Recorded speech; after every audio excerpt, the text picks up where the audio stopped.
Evet, Azap Kapı'dayız. Sping'deyiz. Sping'de istavrit çekenler var. Tek tek. 3 tane şu ana kadar sarı kanat alındı. Şekeri alındı.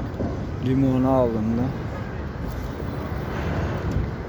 2 tane buradan. Üçü de benim yan tarafımdan, sağ tarafımdan alındı. Boğaz. O bakan taraf Azap Kapı'dayız. Eminönü yoğun kalabalık, bayağı kalabalık bugün. Orada zaten çeşitler hep aynı. Unkapanı Köprüsü dünkünden biraz kalabalık bu akşam. Keyfe gelip balık tutanlar var.